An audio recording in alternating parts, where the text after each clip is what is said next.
Hello students, welcome back to जाइफा classes. Students, question number 10 और exercise हम लोग की है 8.1। ठीक है, चैप्टर का नाम है इंट्रोडक्शन टू ट्रिग्नोमेट्री। ठीक है, बहुत बढ़िया। तो सवाल क्या है? ठीक है, सवाल ये है कि एक राइट एंगल ट्राइंगल है पी क्यू आर और राइट एंगल है क्यू पर। ठीक है, तो सबसे पहले हमें बना लेना चाहिए एक राइट एंगल ट्राइंगल कुछ इस तरह से। ये हो गया हमारा राइट एंगल ट्राइंगल और यहाँ पर है राइट एंगल। ठीक है, और यहाँ पर हम लेंगे क्यू अकॉर्डिंग टू क्वेश्चन। ठीक है, अच्छा, और यहाँ पर ले लेते हैं हम लोग पी। ठीक है, और यहाँ पर ले लेते हैं हम लोग आर। ठीक है, अब सवाल में कहा गया कि P R plus Q R. ठीक है, P R plus Q R, इन दोनों का सम जो है वो 25 है। ठीक है, सही है। और पी क्यू जो है वो, पी क्यू ये लाइन है, तो पी क्यू जो है वो 5 सेंटीमीटर है, तो इसको हमने ले लिया 5 सेंटीमीटर। ठीक, अच्छा, अब यहाँ पर अगर हम इस इक्वेशन को देखें तो यहाँ से हम किसी एक साइड की वैल्यू निकाल सकते हैं किसी दूसरी साइड की टर्म्स में। तो अगर हम यहाँ पर पी आर को यहीं रहने दें, ठीक है, पी आर को हम यहीं रहने दें और क्यू आर को हम ले आते हैं राइट हैंड साइड, तो इधर आके ये क्या बनेगा? 25 माइनस क्यू आर बनेगा या नहीं? तो पी आर को हम ये लिख सकते हैं, और पी आर हमारी हाइपो है। ठीक है, और पी आर को हमने क्या लिख लिया? पी आर को लिख लिया हमने 25 माइनस क्यू आर। बोलो सही है बात या नहीं? तो ये जो साइड है उसकी वैल्यू ये होगा, और क्यू आर को हमने क्यू आर रहने दिया। ठीक है, और इसकी साइड की वैल्यू हम ये मान ले रहे हैं क्यू आर। तो अब ये जो साइड्स हैं, ठीक है, वो पाइथागोरस थ्योरम जो है हमारी, ठीक है, पाइथागोरस थ्योरम, ठीक है, उसको सेटिस्फाई करेंगी। तो यहाँ पर हम पाइथागोरस थ्योरम का यूज करेंगे, तो हम यहाँ लिख सकते हैं कि according to PGT Pythagoras theorem. तो यहाँ से पाइथागोरस थ्योरम कहती है कि हाइपो का स्क्वायर इक्वल टू बेस का स्क्वायर प्लस परपेंडिकुलर का स्क्वायर।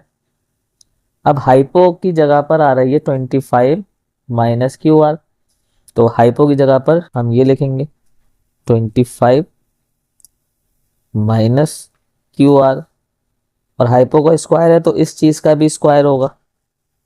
बोलो सही है बात या नहीं?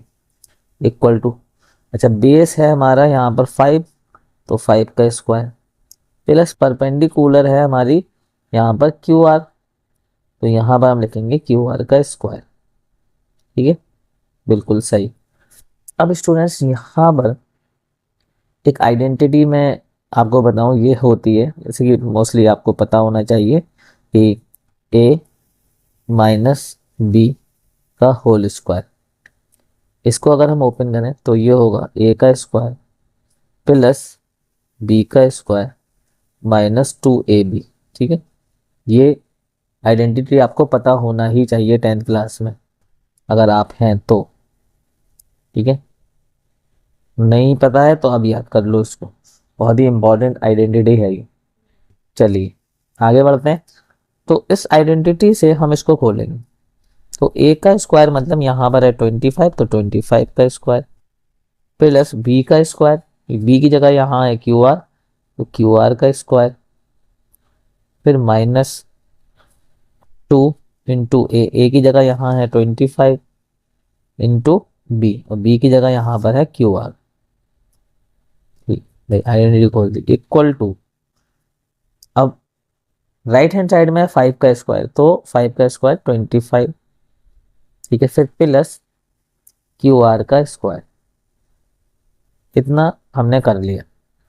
अब देखिए यहाँ पर 25 का स्क्वायर हो जाएगा 625। ठीक है, बहुत बढ़िया, प्लस क्यू आर का स्क्वायर। ठीक, फिर यहाँ पर है 25 इंटू 2, तो 25 इंटू 2 हो जाएगा हमारे पास 50 इंटू क्यू आर, तो हम यहाँ पर लिख देते हैं Q R 50 Q R equal to 25 plus Q R का स्क्वायर। बहुत बढ़िया यहाँ तक, ठीक है। थोड़ा सा हमें ऊपर लेना पड़ेगा। तो स्टूडेंट्स हमें ये इक्वेशन मिल गई, ठीक है। अब देखिए यहाँ पर ये जो क्यू आर है ये प्लस का है और ये जो क्यू आर है ये भी प्लस का है। तो इस क्यू आर से ये क्यू आर कैंसिल हो जाएगा, ठीक है, क्योंकि जब इस क्यू आर को आप इधर लाओगे तो ये माइनस का हो जाएगा, ठीक है, तो वो कैंसिल हो जाएगा। तो हमने यहीं कर दिया। दूसरी चीज़, अब क्या करते हैं, इस 6 to 5 को हम ले जाते हैं राइट हैंड साइड। तो इस साइड में बचेगा हमारे पास अब 50 क्यू आर इक्वल टू यहाँ पर 25 माइनस हो जाएगा इधर आके 6 to 5। अब यहाँ से देखिए 25 माइनस 6 to 5 ये हमें मिल जाएगा -600 और इधर है हमारे पास -50 क्यू आर। ये माइनस से माइनस कैंसिल। अब यहाँ पर students Q R equal to हमें मिल जाएगा 50 को ले जाते हैं हम लोग राइट हैंड साइड, तो इधर आके 50 इसको डिवाइड कर देगा। ये 0 से 0 कैंसिल। अब 5 से 60 को हम डिवाइड करें तो 5 1 5 और इसको अगर हम काटें तो 5 1 5 5 2 10। तो ये जो क्यू आर की वैल्यू हमें मिली वो मिली हमें 12 क्यू आर की वैल्यू, ठीक है। अब स्टूडेंट्स यहाँ पर हमें क्यू आर की वैल्यू मिल चुकी है। तो क्यू आर हमारा कितना आ गया, क्यू आर आ गया हमारे पास 12, ठीक है। और यहाँ से देखिए 25 माइनस क्यू आर की जगह पे हम 12 रख दें तो ये हाइपो हमें मिल जाएगी 13। तो हाइपो मिल गई हमें 13, क्यू आर मिल गया हमें 12 और ये पी क्यू हमें मिल गया 5, क्योंकि क्वेश्चन में ही गिवन था। अब क्वेश्चन हमसे पूछा है साइन पी कॉस पी और टेन पी हमें बताना है, ठीक है। तो ये हमें बताना। अब यहाँ पर एक काम करते हैं, हमने यहाँ पर इसको लिख रखा है कि हमें बताना क्या गया, साइन पी कॉस पी और टेन पी ये हमें बताना है, ठीक है। और ये पहले से लिख रखा था शायद, चलिए कोई बात नहीं। यहाँ पर जो ट्राइंगल था हमारा उसको हम फिर से फॉर्म कर लेते हैं। ये हमारा, अरे ये गलत हो गया, ये हमारा जो ट्राइंगल था उसको हम फिर से फॉर्म कर लेते हैं। ये हमारा ट्राइंगल था कुछ इस तरह का, ठीक है। यहाँ पर था Q एक बार और यहाँ पर था P और यहाँ पर था R। अब ये जो PR आया वो कितना आया था 13, ये आया था 12 और ये आया था हमारे पास 5। आया नहीं था, ये तो पहले से गिवन था। तो ये चीज़ें हमें मिली, ठीक है। तो साइन P, तो एंगल P को देखते हुए यहाँ पर sine P perpendicular upon hypo, तो P के सामने वाली जो लाइन होगी वो परपेंडिकुलर, तो यहाँ पर हो जाएगा 12 अपॉन में हाइपो कितना है 13, तो 13। यहाँ पर देखिए कॉस पी को हम कैसे निकालेंगे, बेस अपॉन हाइपो, तो बेस कितना है यहाँ पर 5, तो 5 अपॉन हाइपो कितनी मिली 13। और यहाँ पर देखिए 10, तो स्टूडेंट्स यहाँ पर 10 होता है परपेंडिकुलर अपॉन बेस, तो इसको हटा देते हैं, यहाँ पर परपेंडिकुलर अपॉन बेस लिखना पड़ेगा हमें। तो परपेंडिकुलर यहाँ पे कितना है 12 और बेस कितना है यहाँ पर 5। तो ये हो गया हमारा आंसर इस क्वेश्चन का, question number 10 complete. Question number 11, तो क्वेश्चन नंबर 11 में क्या कहा गया है, state whether the following are true और फॉल्स, जस्टिफाई और आंसर। तो यहाँ पर हमारा जो फर्स्ट पार्ट है इसमें कहा गया है tan a is always less than 1, ठीक है। तो ये जो बात है फर्स्ट वाली ये फॉल्स है, ठीक है। देखिए जब आप आगे स्टडी करेंगे ट्रिग्नोमेट्री में तो वहां पर हम देखेंगे कि tan 45 डिग्री, ठीक है, एंगल अगर हम 45 डिग्री लें tan के लिए तो यहाँ पर इसकी वैल्यू 1 आती है, ठीक है। तो ये बात इस बात को गलत साबित कर रही है कि tan a हमेशा 1 से छोटा होता है। tan 45 ही 1 हो गया, ठीक है, तो ये बात गलत साबित हो गई यहाँ पर। दूसरा इसका पार्ट है sec a equal to 12 upon 5 for some value of angle a। अब यहाँ पर अगर हम एक ट्राइंगल लेते हैं, ठीक है, सपोज दैट एक ट्राइंगल लेते हैं यहाँ पर, ठीक है, ये राइट एंगल ट्राइंगल है कोई हमारे पास। अब इन्होंने कहा कि sec a इक्वल टू, इन्होंने कहा कि sec a equal to 12 upon 5, ठीक है। अब sec जो है वो किस रेशियो का नाम है, ठीक है। तो sec a इक्वल टू होगा हाइपो अपॉन में बेस, हाइपो अपॉन में बेस। तो हाइपो यहाँ से क्या मिल रही है 12, हाइपो में मिल रही है 12, और बेस क्या मिल रहा है, अगर एंगल ए हम ये मान लें तो बेस एंगल के सामने परपेंडिकुलर, तो बेस क्या हो गया, ये हो गया 5। ठीक है, अब देखें यहाँ पर जो हाइपो है हमारी, ठीक है, ये हमारी बेस से बड़ी है, बेस से बड़ी है, ठीक है, 12 ग्रेटर देन 5 है, ठीक है यहाँ पर। तो इसका मतलब ऐसा पॉसिबिलिटी बन सकती है, ठीक है, ऐसी पॉसिबिलिटी बन सकती है कि भाई किसी एंगल पे 12/5 आ जाए, ठीक है, सेक किसी एंगल पे 12/5 आ जाए, अगर इस तरह का ट्रायंगल है, ठीक है। अब यहाँ पे परपेंडिकुलर आ जाएगा, जब इसको सॉल्व कर लेंगे परपेंडिकुलर कोई ना कोई यहाँ पर बन के आ जाएगा, तो ये सेक ए फिर जब हम निकालेंगे तो सेक ए इक्वल टू हो जाएगा हाइपो अपॉन बेस हो जाएगा, ठीक है।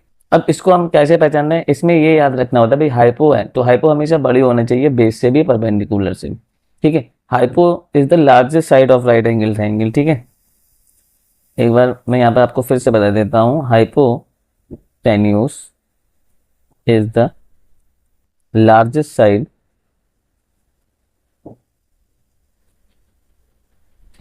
Of right angle triangle, right angle triangle, ठीक है। तो ये याद रखिएगा, ठीक है, इतना क्लियर हो गया। तो इसका मतलब ये हुआ कि ये जो सेकंड वाला जो हमारा पार्ट है, ठीक है, जो हमारा सेकंड वाला पार्ट है, तो फर्स्ट वाला हमारा फॉल्स था, फर्स्ट वाला हमारा क्या था, फॉल्स, और ये सेकंड वाला हमारा जो है ये ट्रू है, ठीक है, ये ट्रू है, तो ये सेकंड वाला हमारा ट्रू है, जस्टिफाई भी मैंने कर दिया क्यों है ट्रू, ठीक है। अच्छा, अब नेक्स्ट जो इसका पार्ट है, नेक्स्ट जो है वो है cos A is the abbreviation used for the cosecant of angle A। अब ये जो cos है, ठीक है, cos जो है ये किसकी शॉर्ट फॉर्म है, ठीक है। आपने सारे नाम पढ़े यहाँ पर, ठीक है, आपने सारे नाम पढ़े, तो मैं आपको लेके चलता हूँ थोड़ा सा इधर साइड में, और यहाँ पर एक चीज़ मैं आपको यहाँ पर बताना चाहता हूँ। देखिए जो tan होता है ना, tan, जैसे कि हम tan लिखते हैं, तो ये शॉर्ट होता है टेंजेंट का, ठीक है, टेंजेंट का शॉर्ट है ये, ठीक है। अच्छा, जैसे कॉट होता है कॉट, तो ये जो शॉर्ट होता है वो को टेंजेंट का होता है, ठीक है, को टेंजेंट। अच्छा, जैसे साइन होता है, ठीक है, साइन, तो ये जो है साइन का होता है, ठीक है, यहाँ पे ई आ जाएगा, ठीक है। जैसे कॉज है, ठीक है, तो कॉज का मतलब होता है कोसाइन, कॉज आया है कोसाइन से, ठीक है, कोसाइन से। कॉसेक, कॉसेक आया कोसेकेंट से, कोसेकेंट से, ठीक है, और सेक आया सेकेंड, सेक आया है सेकेंड से, तो ये है, ठीक है। तो इनका इसका शॉर्ट होता है 10, इसका शॉर्ट होता है कॉट, इसका शॉर्ट होता है साइन, इसका शॉर्ट होता है कॉस, और इसका शॉर्ट फॉर्म होता है कॉसेक, और इसका शॉर्ट फॉर्म होता है सेक। तो यहाँ पर यही इन्होंने पूछा कि जो कॉज है ना, तो वो शॉर्ट है, ठीक है, एब्रीविएशन है, ठीक है, किसका एब्रीविएशन किसका बोल रहे हैं, ये बोल रहे हैं कि कोसेकेंट का है, ठीक है, कोसेकेंट का। तो मैंने भी बताया कि कॉस किसका शॉर्ट है, कोसाइन का शॉर्ट है, तो ये बात इनकी थर्ड वाली कैसी है, थर्ड वाली बात इनकी फॉल्स है, ठीक है, क्योंकि कॉस जो एब्रीविएशन यूज होता है वो होता है कोसाइन के लिए, ठीक है, तो ये वाली बात इनकी कैसी है, फॉल्स है, ठीक है, फॉल्स। तो तीसरे का आंसर भी हमारा क्या आ रहा है, फॉल्स आ रहा है, ठीक है, तीसरे का आंसर भी हमारा क्या आ रहा है, फॉल्स है। तो यहाँ पर लिख लेते हैं थर्ड वाले का फॉल्स, ठीक है, क्योंकि मैंने बताया कि कॉज जो है, सॉरी, कॉज जो है वो किसका शॉर्ट है, कॉज किसका शॉर्ट है, कोसाइन का शॉर्ट है, ठीक है, कोसाइन का शॉर्ट है, इतना क्लियर। चलिए इसका फोर्थ पार्ट पे चलते हैं। तो फोर्थ पार्ट पर क्या दिया है, उन्होंने कहा कि cot A is the product of cot and A, ठीक है, कॉट एंड ए। अब ये कहना चाह रहे हैं कि जो कॉट है ना, कॉट, जैसे हम लिखते हैं कॉट ए, तो ये कह रहा है कि ये चीज़ जो है, ये चीज़ जो है वो कॉट इंटू ए करेंगे तो ये आएगा, ठीक है। तो ऐसा नहीं है, मैंने आपको बताया कि जब भी किसी ट्रिग्नोमेट्रिक रेशियो के राइट हैंड साइड पे ये जो चीज़ है वो एंगल होती है, ठीक है, और एंगल सिर्फ ये बताता है कि वो रेशियो, क्योंकि अलग अलग एंगल पे रेशियो बदलता है, ठीक है, अलग अलग एंगल पे राइट एंगल ट्रायंगल की साइड्स का रेशियो बदलता है।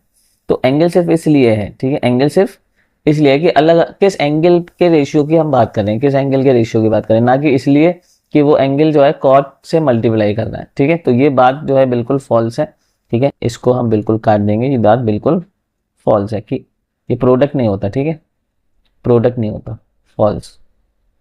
ये बात कैसी है, ये बात हमारी फॉल्स है जो उन्होंने कही, ठीक है, जो उन्होंने कही ये बात हमारी फॉल्स है। तो यहाँ पर भी हमने इसको लिख दिया फॉल्स, ठीक है। नेक्स्ट है 5 नंबर। इन्होंने कहा sine theta equal to 4/3, sine theta equal to 4/3, sine theta equal to 4/3। तो यहाँ पर एक ट्राइंगल बना लेते हैं पहले, ठीक है। मान लो ये ट्राइंगल है, ठीक है, और ये हो गया हमारा एंगल थीटा। अब यहाँ पे जो है हमारा जो फिफ्थ पार्ट है, इसमें इन्होंने कहा साइन थीटा इक्वल टू 4/3। एक बार इसको देख लेते हैं, सही है, हाँ 4/3, साइन थीटा इक्वल टू 4/3।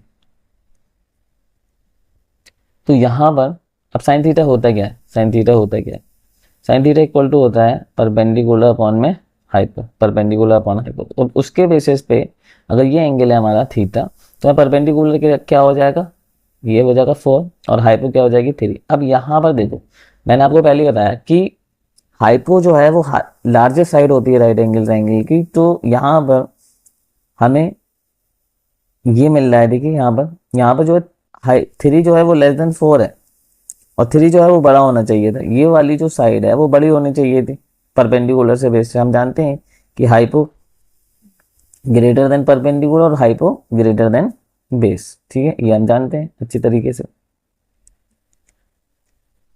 बोलिए सही बात है या नहीं। तो यहाँ पर हम देख रहे हैं कि लेकिन यहाँ पर हम देख रहे हैं कि 3 लेस देन 4, हाइपो हमारा परपेंडिकुलर से छोटा है, तो यहाँ पे तो ऐसा पॉसिबल नहीं हो सकता, ठीक है। तो इसका मतलब ये जो बात है ये भी हमारी फॉल्स है, ठीक है, ये भी हमारी बात फॉल्स है। तो ये फिफ्थ वाले का आंसर हमारा क्या आ रहा है, फॉल्स आ रहा है, ठीक है। तो यहाँ पर भी हम जो है फॉल्स कहेंगे, फॉल्स है ये। तो यहाँ पर ये फर्स्ट वाला जो पार्ट था वो हमारा फॉल्स है, सेकेंड वाला हमारा ट्रू है, थर्ड वाला हमारा फॉल्स है, फोर्थ वाला भी हमारा फॉल्स है और ये फिफ्थ वाला भी हमारा फॉल्स है। और यहाँ पर जो मैंने एक चीज़ बताई, आप यहाँ से tan cot sine cos cosec इनकी फुल फॉर्म क्या है वो सारी मैंने यहाँ पर बताई है। एक चीज़ ज़रूर यहाँ पर ये वाली याद रखिएगा कि hypotenuse is the largest side of right angle triangle, ठीक है। तो इस तरह से ये हमारा सारा सॉल्यूशन हो गया और एक्सरसाइज हमारी यहाँ पर फिनिश होती है। तो मिलेंगे नेक्स्ट एक्सरसाइज में एक नई वीडियो के साथ, तब तक के लिए गुड बाय।